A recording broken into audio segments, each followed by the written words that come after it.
Hi, BookTube. It's been about 2.5 seconds, and I'm back. Um, and I'm back with the what do you call it? What's wrong with me? My train has derailed. Oh, do you want to see my head? I don't know if you can see it. Probably not. But yeah, I got my stuff taken out. And remember, I had that stupid purple thing on.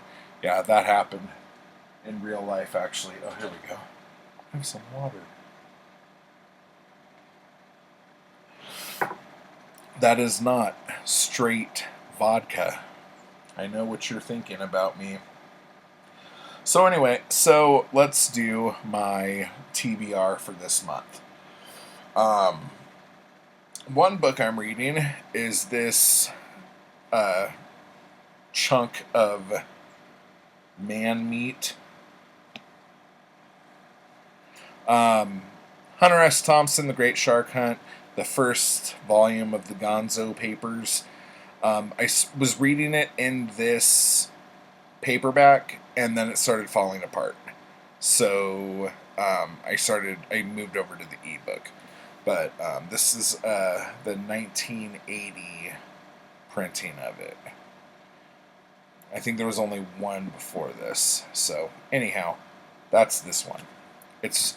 I'm digging it. It's not what I was hoping, let's say, but yeah. So anyway, other books that I have started. Oh my gosh. I don't have a thing for it, but the Memoirs of Sherlock Holmes, I'm doing that one right now too in an audiobook. I'm not going to count this because I've read it like 3 times this year, but The Lady in the Lake by Raymond Chandler, we were listening to that in the car today. And then The Sound and the Fury by William Faulkner, I'm listening to that in the car as well. Okay, so as you recall, these books were the ones that I was supposed to read for Booktubeathon and just didn't read them. So I'm going to try to fix that this month. So we have 4 Carter Brown books, all with a different protagonist, because I always read the Al Wheeler ones, and I only have one left. I didn't read it last month, and I'm not going to. I'm going to kind of save it. So I'm going to jump into those. Branded Woman by Wade Miller. The winner of the D20 contest, The Underground Man by Ross McDonald. And then The Super Sexy Last Amazon, which we talked about. And Death of a Salesman, which I still haven't read, and it's like 2 pages long. Idiot. I'm also reading Tarzan by Edgar Rice Burroughs, the first in... Look at all these books on the back of there. Those are all the Tarzan books. And in case you missed it, I have to read 12 of these to be able to read the third book in the Pellucidar series. Because Tarzan at the Earth's Core is the crossover event of the century with Tarzan and the world of Pellucidar. So, and this is actually, Tarzan's actually going really well. I wasn't a fan of his parents, but I think I told you that already. Then, Steve Donahue sent me the Children of Dead Earth trilogy. So, I'll see how far I could get into those. And for a reason I won't tell you, I'm reading the third one first. I actually started reading the first one first, but then I switched to the third one for reasons you will find out at a later date. And this is a question I have for you guys. With sci-fi, I always have a problem with how something that's like hundreds of years in the future, okay? Sometimes even thousands, but regardless, that people talk exactly the way they talk right now. I've always hated that, and it bothers me. But when they try to change stuff up, that always bothers me. So I'm at this weird impasse where I hate everything, but I want to like it all. So, how do you guys feel about that? Do you like it when, like how in Battlestar Galactica, they were saying frack all the time? Um, Little things like that. And then when, like, one of the things that's happening in this book, which isn't a spoiler by any means, but I will say this: I had a theory about somebody in this book, and look, I'm barely into it. Okay, I'm like seriously like maybe 4 chapters in, maybe no, actually maybe 5 chapters in, and then, but I haven't finished it. I'm reading this one, and I find out that I was right on my hunch on this one. So that just like kills like 300 pages. Like, do I even bother reading it now? I'm gonna read it, but when you read a book, the thing that this book did do in the first 200 pages is that it told you the things that had happened in the previous 2 books without hurting going back and reading those. And what I like about these books, especially the first one I was reading, is that it's just a frickin' detective story. It's like, there's a dude, someone's missing, he's on the case. I have no idea what the second book is. I'm assuming it's about this battle, the Battle of Black Rock or something that they talk about in here. Who knows? But anyway, so yeah, this one is about 3 kind of chaotic things that all happen at once. Basically, they discover there is a base of some kind built inside the moon of their new planet Gaia that they've been living on for about 15 or 20 years now. Then there is this event here, this collision with the beanstalk. A kidnapping of someone and a terrorist attack at this, basically like their 4th of July parade, but for this new planet or whatever.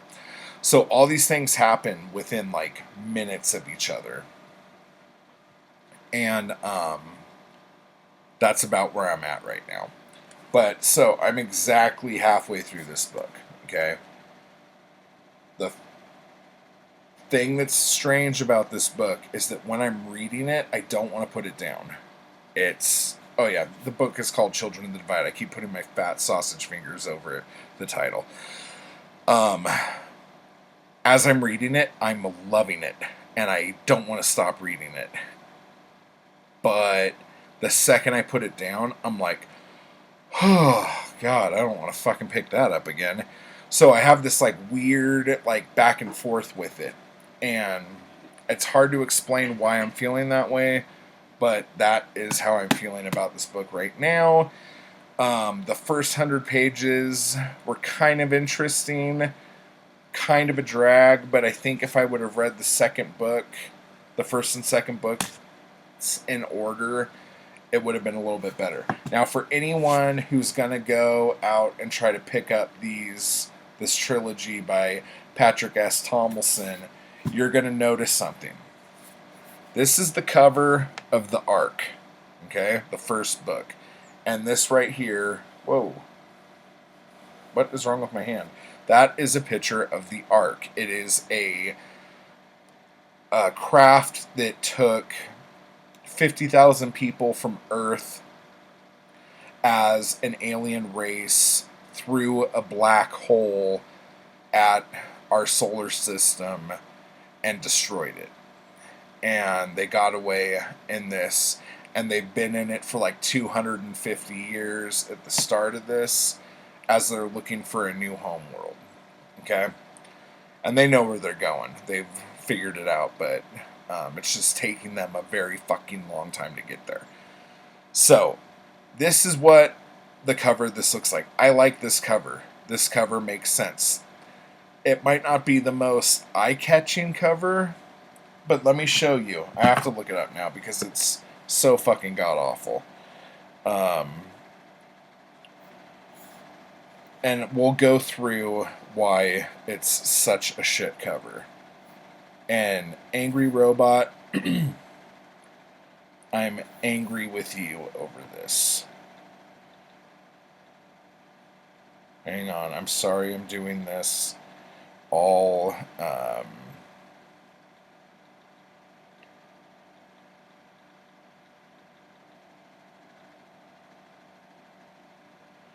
okay. Oh my god, they did it on the second book too. Horrific. Okay, so again, going over this, this is what the original cover looks like. It's of the ship, it's good. This douchebag cover. Hey guys, hi. I just got off the set of Angel and Buffy, and I'm like, detective in the future. And you can tell this because I'm wearing clothes that was hip in like 96 and 2003, possibly, and I'm on the Ark. This tells you absolutely nothing by looking at it. Are they just trying to find chicks to read this?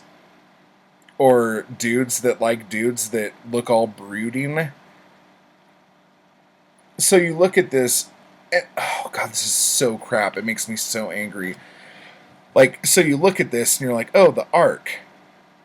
And some dude in jeans, maybe some sort of like sweatshirt material, and a crappy blazer.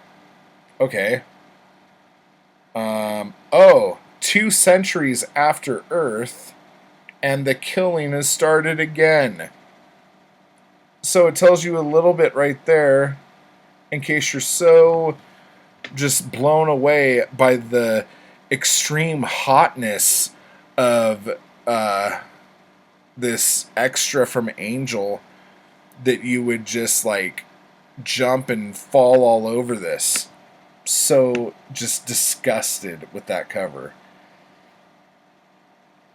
And then, so I just saw this. I never even saw this before, because on Goodreads, this cover is still the cover for the second book, Trident's Forge. Okay? You want to see what this looks like now? Hey, everybody. Do you want to come over to my house and play Call of Duty or something?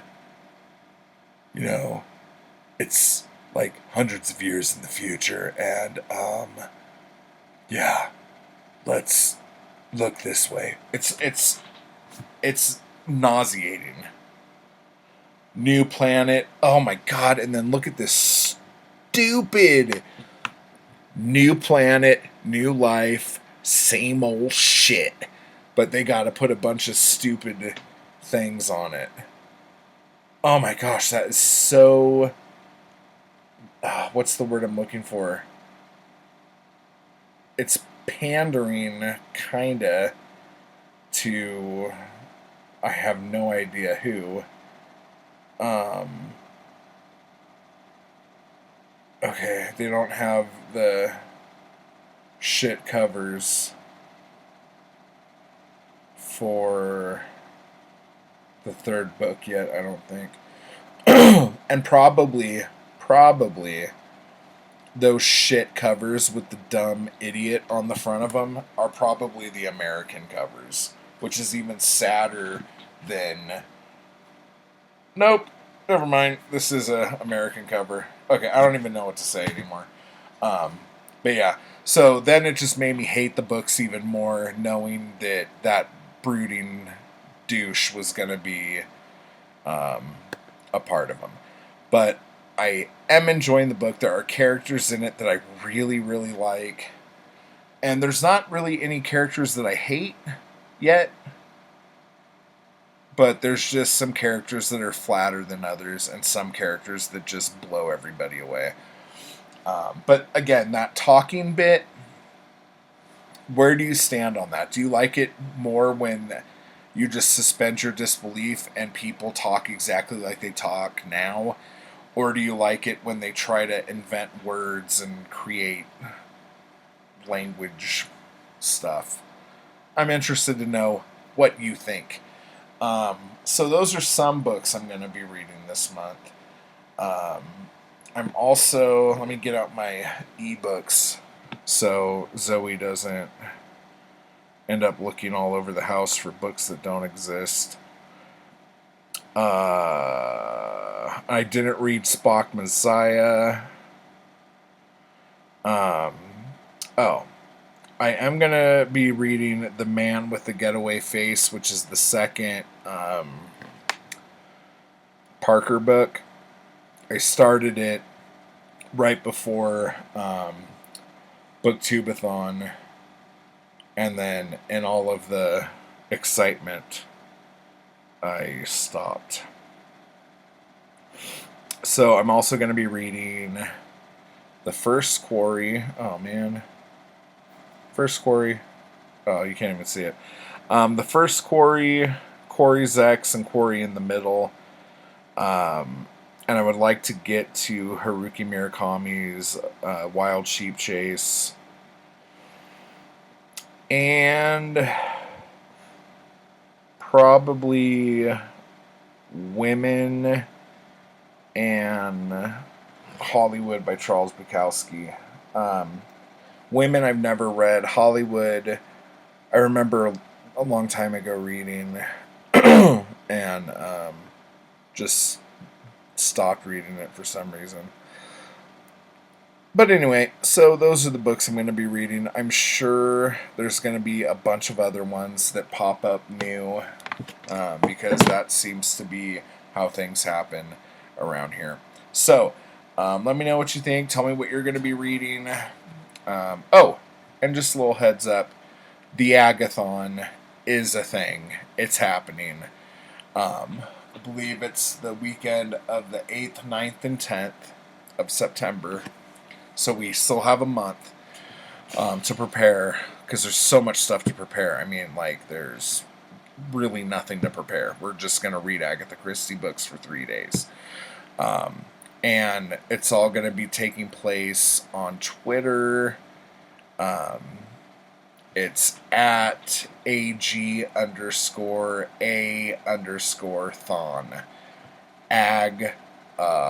Thon. And then if we're doing Instagram stuff, we'll just hashtag it Agathon17 or something like that. We'll talk about this in way more detail as it comes closer. But right now, we're not going to really talk about it.